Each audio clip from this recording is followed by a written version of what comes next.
Okay, today I want to talk about the paper entitled Ultimate Accuracy Limit of Quantum Pulse Compression Ranging. And the reason why I chose this paper is because it's really close to my research, and the authors are pretty sophisticated, so yeah, if we understand this paper, we understand the state of the art in quantum radar research. So yeah, when I first read the title, I didn't really knew that it was related to my work because I didn't really understand what it said. So let me first try to explain the title. So first of all, ultimate accuracy limit is pretty straightforward. They try to find the best or quantum radar with, or they try to find the ultimate accuracy of a certain quantum radar. So what's the best sensitivity of this radar, or what's the smallest error you make when you estimate some parameter? And quantum pulse compression, that is definitely the most complicated term, but this little graphic explains this quite well. So on the left-hand side, we have some pulse of a duration delta t, and just a sinusoidal oscillation of the signal with a certain frequency. And this frequency is constant over all the time duration. And pulse compression is just the conversion of such a signal to a signal like this. And here we start out with the same momentary frequency as here, but as the pulse progresses in time, the frequency or the momentary frequency increases. So here at the end we have a much bigger momentary frequency.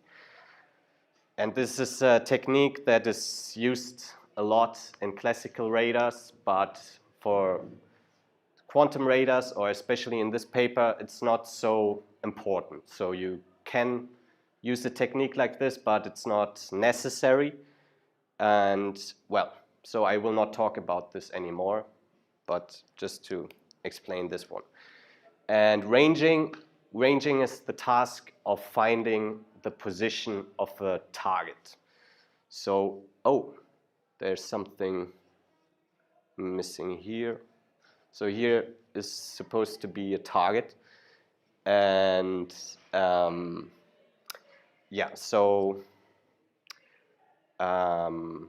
yeah, usually in quantum metrology, to estimate some length changes, people use interferometry.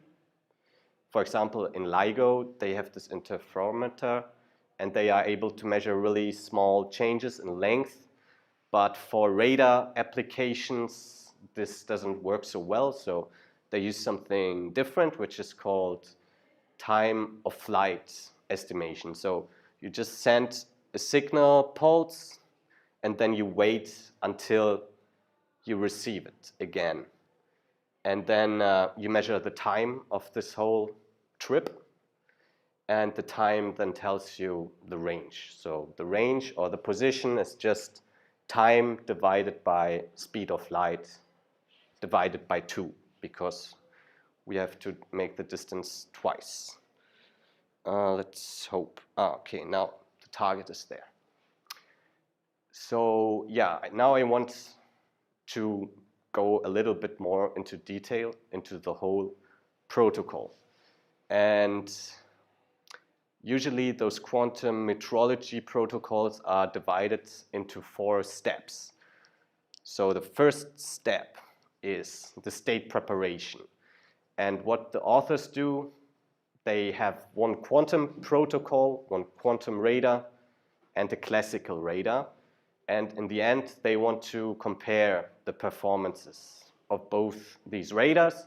And if the quantum radar has a smaller error in estimating the true value, then we say that there's a quantum advantage. So they use some kind of entangled state. So they send the signal beam towards the target, but they also have a reference beam at the radar. And there's some entanglement between those two beams, so between the signal and the reference.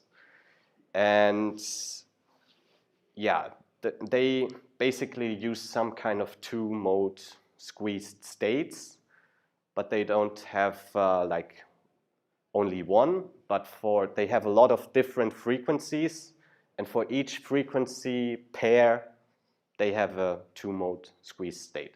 So they have a bunch of two-mode squeeze states that they send towards the target. Then, and for the classical strategy, they use a classical or a coherent state, which is like a laser beam, for example. And they also make sure that they compare only signal beams with the same energy for both the quantum and the classical. So they both have the same energy and the same spectral properties, so the same bandwidth. So they want to make a fair comparison between quantum and classical. So the next state or the next stage is the interaction with the target. So the interaction imprints the parameter we want to estimate onto the state. So this is why I wrote here rho r, true. And we look at radars, and radars usually operate at microwave frequencies, and in the microwave regime we have a lot of thermal noise. So we also have to take this into account in our description of the model, and we also lose the majority of the signal photons that we send, because there's something like absorption, the target gets, or the signal gets reflected in all different directions. So almost all of the signal photons get lost, and this is also accounted for in the model. And also really important to note is that the entanglement of the received state is broken. So this returned signal is no longer entangled with the state. So it's an entanglement breaking channel, and as we will see later, there's still a quantum advantage. And that's really remarkable, because usually you have a quantum advantage, but then as soon as you introduce some kind of noise, everything gets broken. But yeah, in these kind of protocols, this doesn't happen.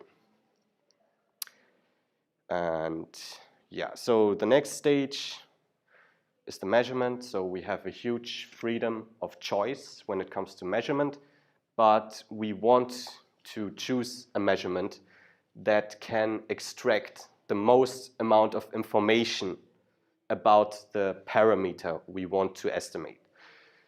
But here in this paper, we are not so interested in it. We just assume the measurement to be optimal. So, well, some kind of optimal measurement exists, probably, and we don't know what it exactly is, but yeah, we just assume it to be optimal. Yeah, and the last step, after we make the measurement, we get a bunch of numbers or data. And from this data, we have to reconstruct the parameter we want to estimate. So we need to process the data and then estimate the parameter.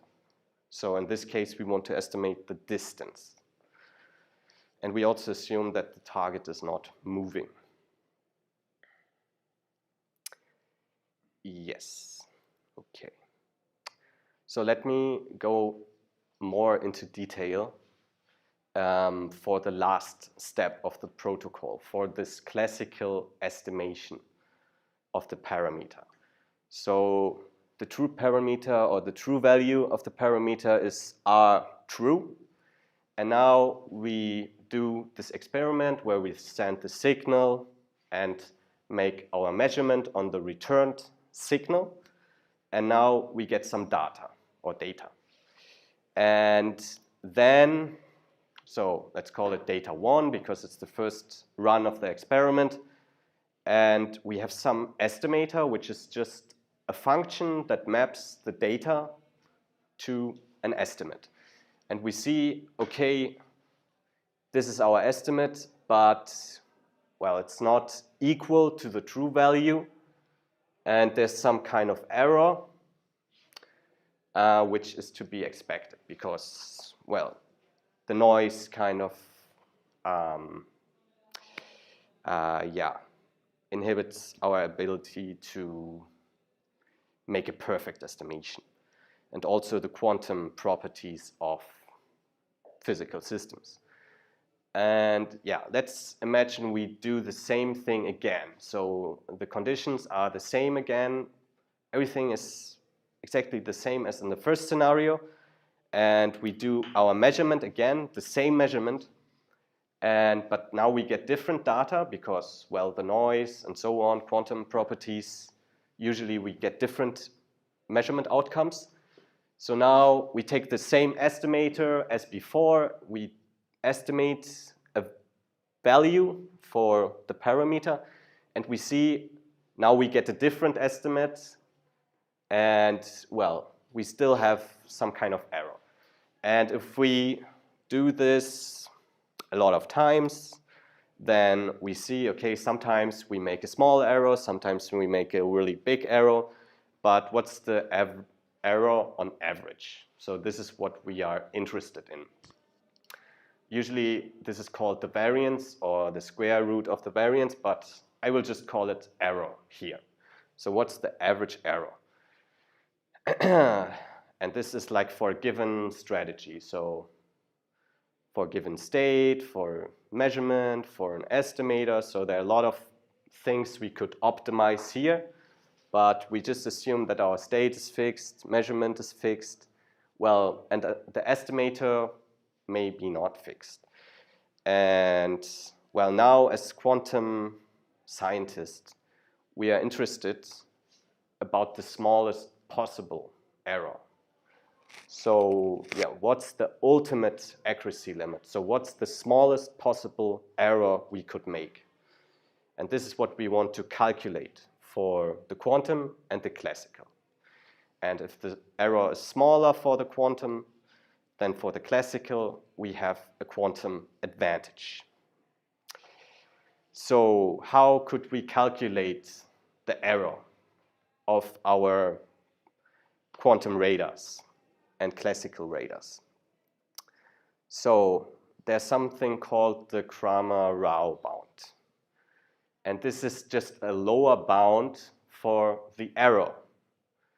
And so, yeah, it's just a lower bound, so the error cannot be lower than this quantity here. It has to be higher or the same. And the good thing about this is that we can calculate it pretty easily. So in the classical, we can calculate it easily, and in the quantum case as well. So a lot of people just calculate this thing. And, well, but let me discuss two possibilities. So let's say the minimal error is actually equal to the Cramer-Rao bound. In this case, our job as the quantum scientist is done, because now we know, well, this is a lower bound, and if we achieve it, we cannot go any lower. So this is the ultimate precision limit. So if this is the case, we are happy. What about the other scenario? So it could be that the error, the smallest possible error, is actually bigger than the Cramer-Rao bound. And now we just know, well, the Cramer-Rao bound, which is an lower bound, but we don't actually know what is the minimal error by just calculating this thing. So we need a better error lower bound. So we need better bounds. We need to calculate a better bound, which is tighter, how people call it. And by that, I mean just it's bigger than the Cramer-Rao bound. So this so-called Zivzak-Hai bound is a better bound than the Cramer-Rao bound, and it will be closer to the true minimal error. But the problem with the Zivzak-Hai bound is that it's more complicated to calculate. So you get a better bound, but you have to do more effort for this. Yeah. So if we are in the first situation, everything is good. Our job is done. If we are in the second situation, our job is not done yet, and we have to do more work. So let me show you an example. So here I simulated actual data of classical radar problem. So yeah, I just simulated it. I put some noise on it, and then I wanted to estimate the parameter. And it's not the raw data. I did some processing, and I obtained those functions here. Yeah, but what's the difference? On the left, or on this side here, we see, well, the data is pretty clean. There's not so much noise. And on the right-hand side, it's really messy, a lot of noise, even though it's the exact same problem, just with a different amount of noise. And to quantify the noisiness and the signal, we have something called the signal-to-noise ratio. So that's just the received number of signal photons divided by the received number of thermal photons per mode.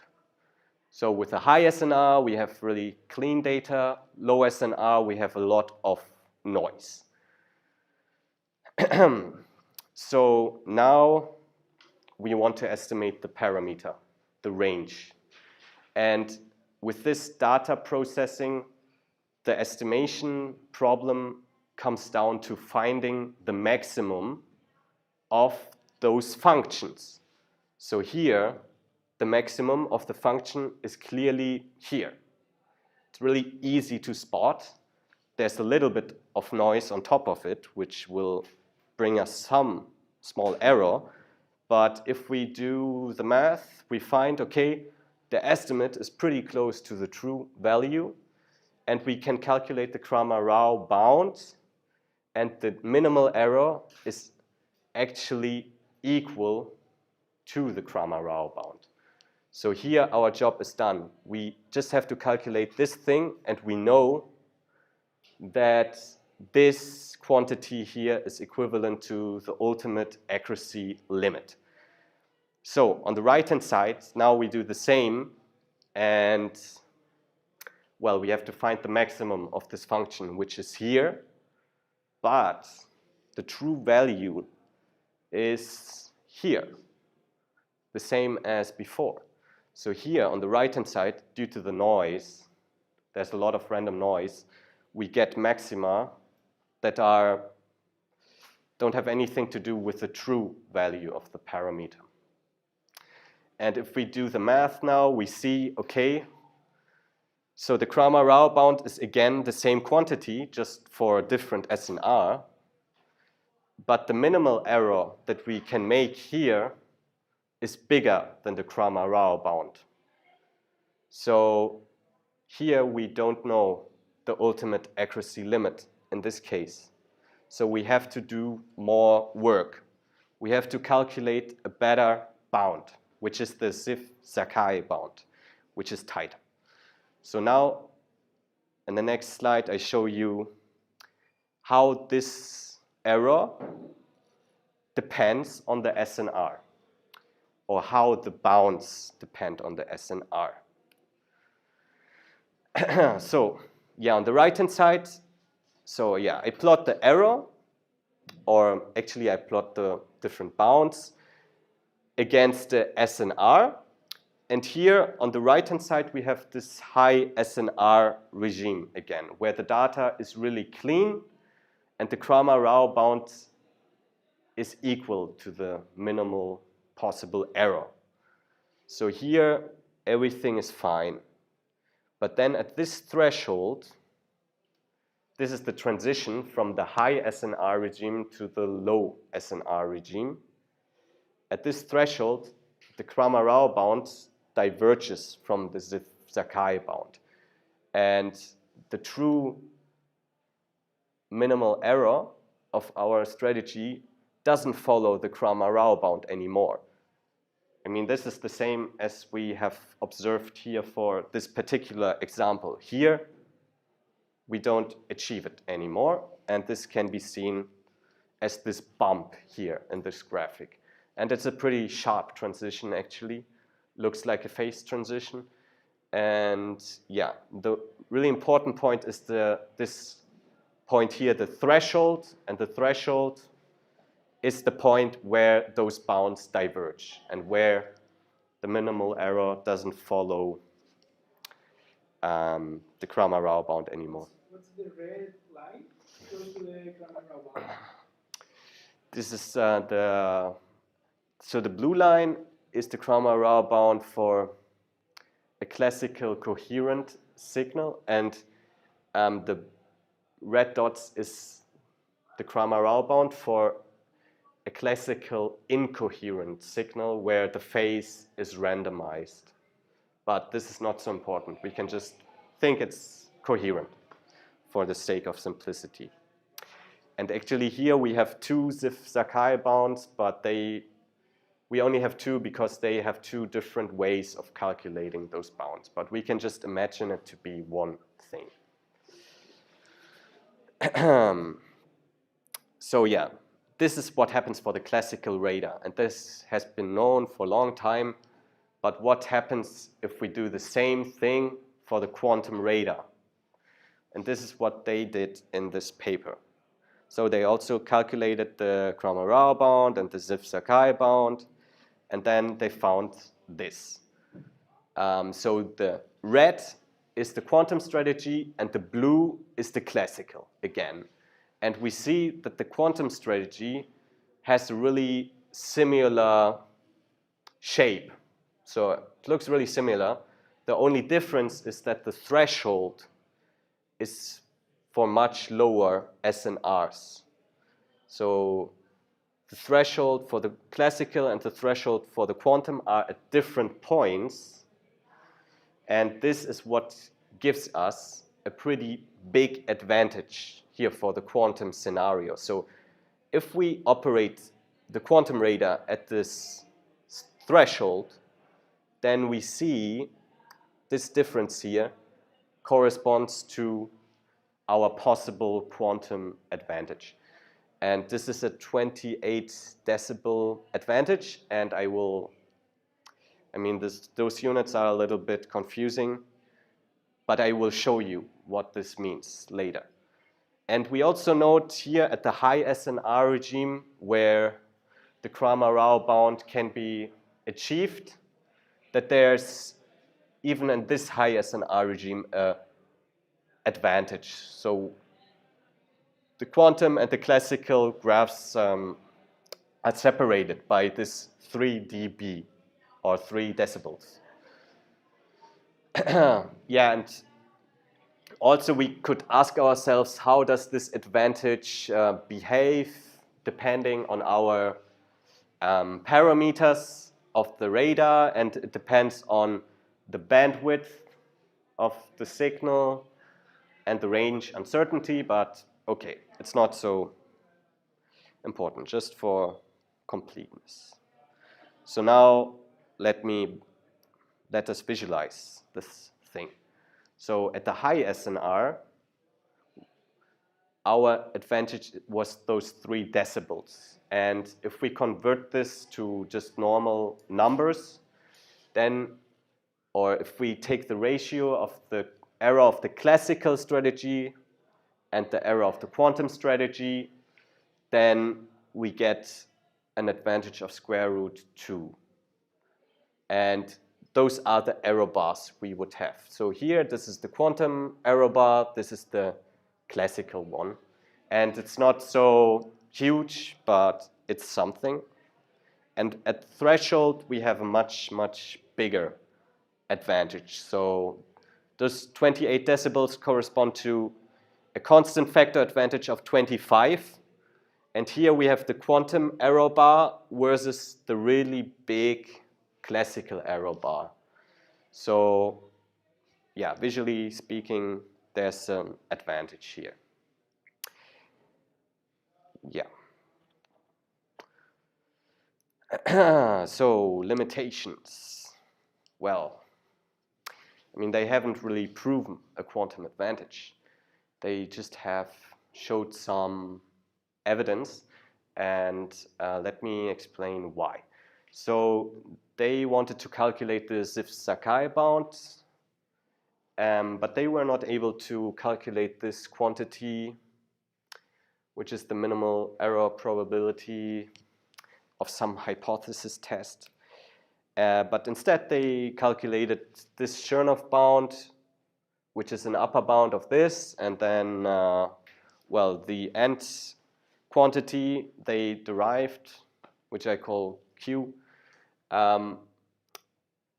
Well, it's an upper bound of the Zipf-Sakai bound, but it's not generally anymore a lower bound of the error.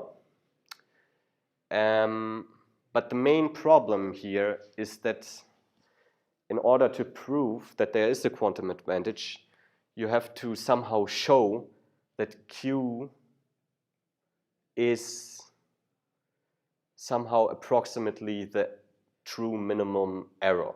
Or you have to show that the Zipf-Sakai bound is equal to the true minimum error. But we just know that it's a lower bound. We don't know if we can achieve it. If we can achieve it, then they have proven a quantum advantage. But we don't know if the error is equal to this Zipf-Sakai bound. So this, yeah, it's unknown. And they also acknowledge that in their paper. And they say we believe it to be a good approximation of the actual error of the quantum radar. But they only believe it. So they haven't proven anything. But I mean, it's still a really nice demonstration and so on. Yeah, so further limitations. They also haven't given any measurements. So they calculated this quantity, which is somehow related to the Zipf-Sakai bound, but it's not known if there is optimal measurement. And well, for 1 tau prime, there is an optimal measurement that achieves this quantity here, but we have a range of different taus, so we need some measurement that achieves it for all of them. And yeah, we don't know if that exists. And even if it exists, it's still unknown if there's a classical estimator that can map the data efficiently to this to an estimate such that the error is equal to the Zipf-Sakai bound. So yeah, those are the limitations and even more. Well, this whole protocol is pretty similar to a protocol called quantum illumination, which is about just detecting the presence or the absence of a target. And yeah, this was kind of the inspiration of this protocol, this quantum illumination, and it has been studied extensively for 10 years. but there are some challenges with this protocol. And yeah, one of them is the extremely challenging optimal measurement. Yeah, first it was believed that you need a quantum computer to actually do this measurement, but now there are some better ways of doing it. But I mean, there are also some suboptimal measurements which can achieve a quantum advantage which is a little bit lower. So, I mean, at least we know some measurements exist that kind of get a quantum advantage. And yeah, then there's this problem that you have to store the idler beam, and if you lose some photons of the idler beam, you potentially ruin your quantum advantage. So you have a maximum range, and well, depending on the parameters and so on, the maximum range is something like 10 meters to 100, or maybe 1,000, 1 kilometer. Well, which is not so well. For realistic radar applications, you have to be creative to find an application. And well, also, yeah, another thing, well, the pulse duration has to be pretty long for this whole thing to work. So the time your pulse takes on the order of milliseconds or something like that. And on the order of milliseconds, you have the problem that your target may move, and then this movement already introduces errors and so on, and this is how you lose the advantage. Well, another thing, well, they use this particular kind of state where they have those mode pairs which are entangled. And one thing one may improve is we could use a different kind of state just to see what happens. And yeah, maybe it's better to do some numerical calculations and really try to find a classical estimator, pick a measurement, and then study the performance. Instead of only deriving lower bounds, you can actually simulate the experiment and see what's the true error you make. And then this would be a way to really prove an advantage. Yeah. So yeah, that's it.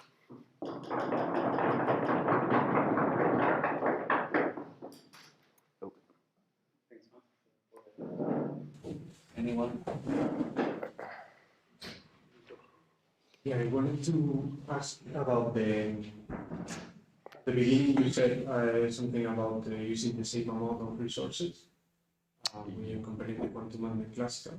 In the classical case, are you using like also coherent states in different frequencies with the same like a similar modulation or something? Yes, I mean this classical state also has a spectrum of frequencies. So it's just equating the number of photons per mode. Yeah, so the total energy, but also, I mean, what's really important is the bandwidth of the signal. So the shape doesn't really matter.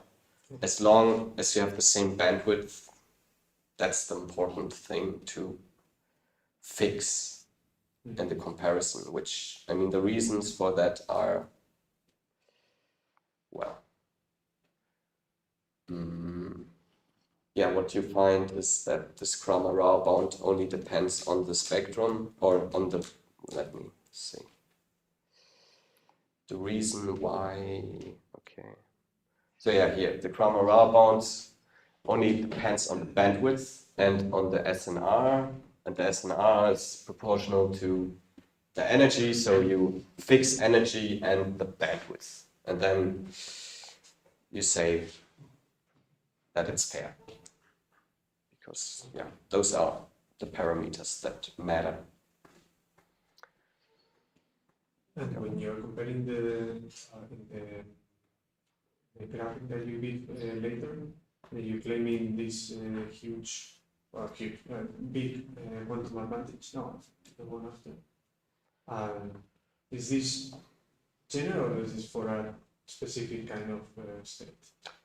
Yeah, it's they picked some parameters to make this graph. So So it's I mean more this can to change. mold the squeeze state.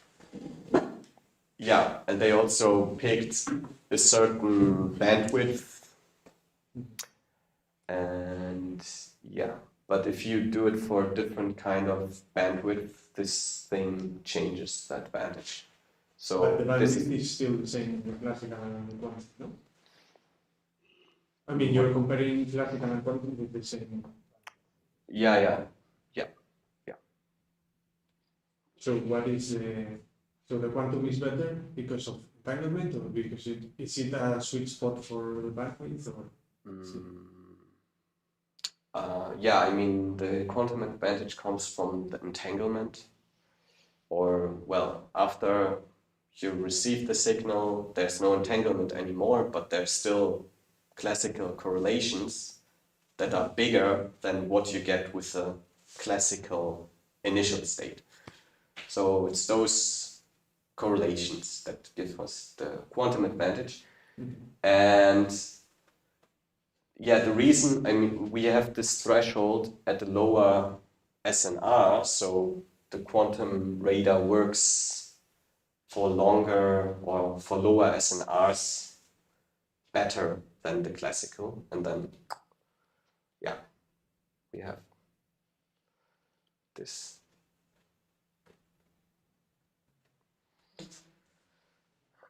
And related to this, could you repeat why it's necessary to have the reference beam? Yeah. So, okay. Oh yeah, I just change here. Yeah, so the reference beam, I mean, this reference beam, I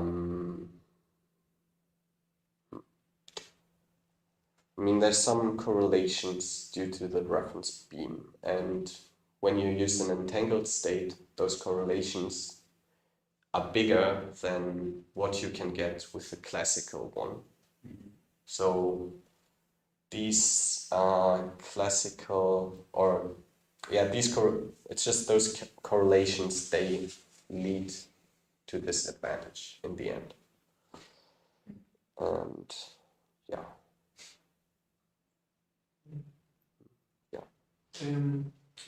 So the limitations you said about quantum illumination were quite strong, right? So do you expect some kind of new radar idea which takes these limitations off, or are they so strong that that's it?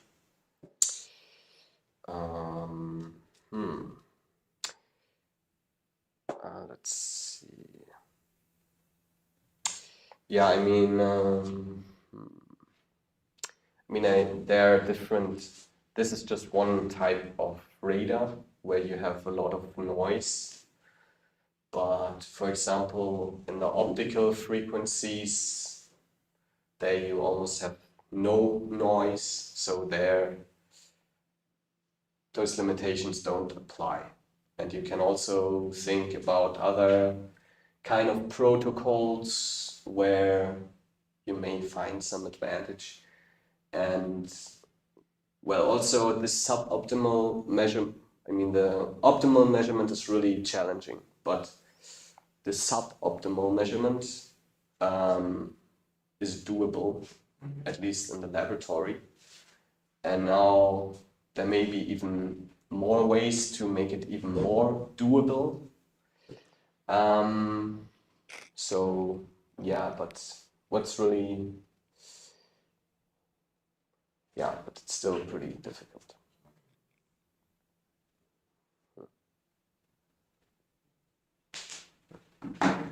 Like something that is not clear to me, like you need to measure both beams in this protocol. Yes. So when you estimate the signal to noise ratio, is so take into account the photon received in both like in both measurements at the same time. No, you just take the signal to noise ratio of the beam that goes to the target, and you don't count the photons of the idler. And that's not a little bit cheating Well, because I guess that if you want to make the two protocols expend the same energy, when you are generating the state, you are splitting the energy between the idler and the beam that you send to the Yeah. thing. yeah, I mean, I see the point, but then you have to ask, okay, I mean, how much energy does your laboratory consume? I mean, if you start like this, you can never really compare anything. But let's say there's like a really fragile target, and you can only hit it with 10 photons. And the rest, what happens in the laboratory, you're allowed to take as much energy as you want. So then, in this kind of scenario, it makes sense to constrain the signal energy and not the total energy. Because yeah, the cryostat you need, and I mean, all of this costs a lot of energy, and yeah, well, you are getting into on the roads of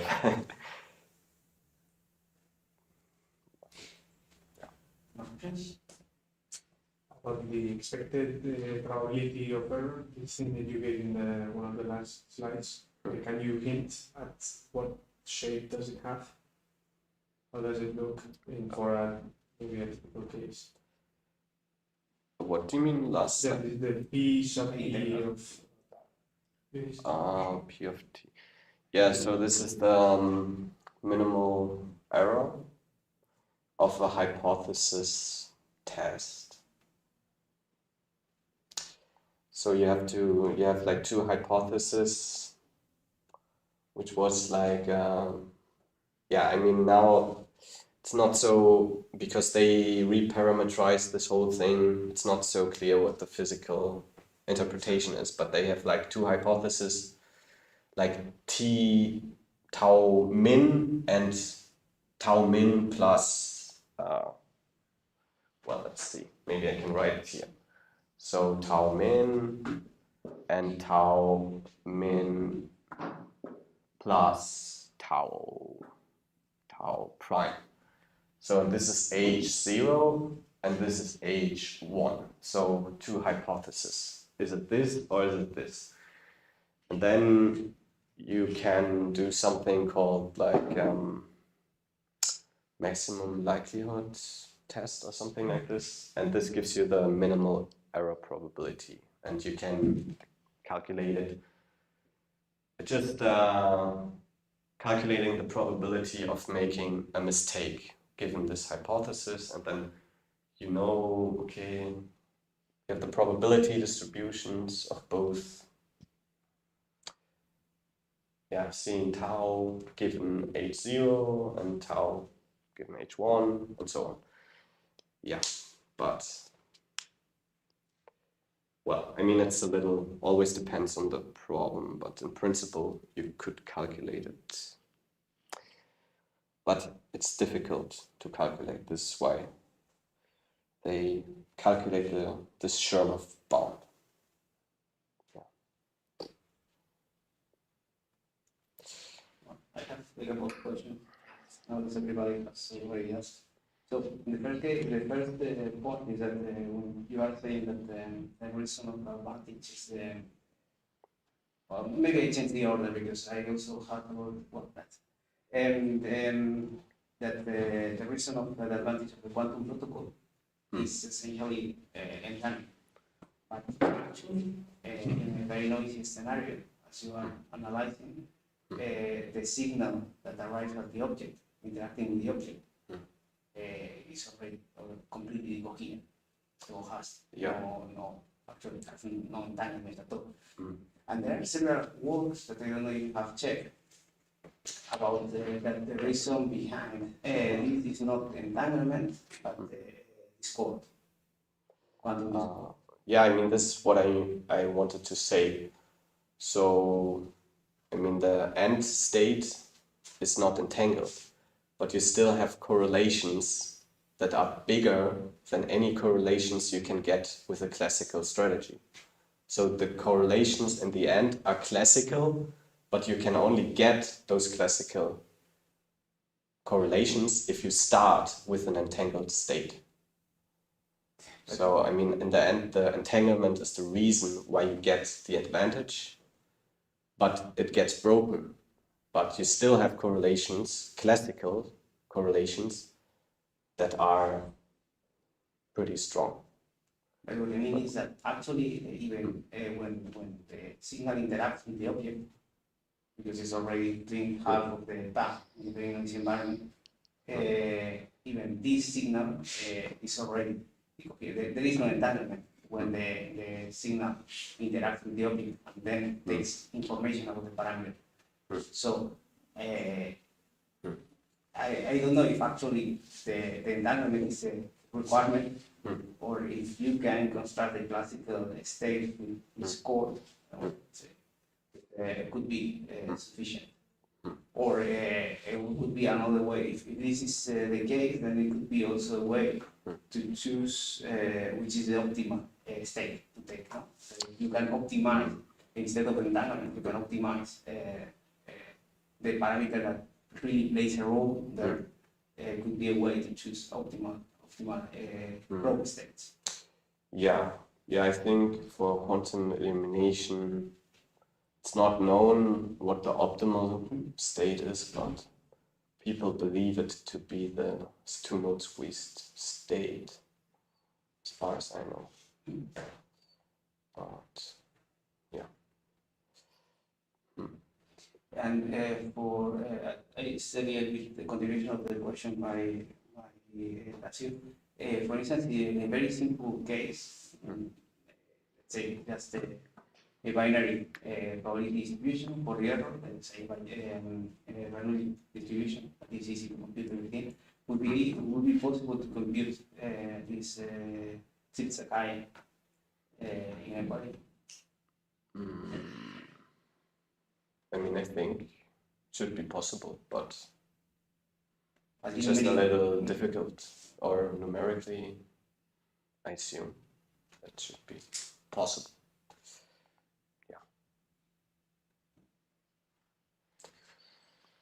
Okay, any other question? No?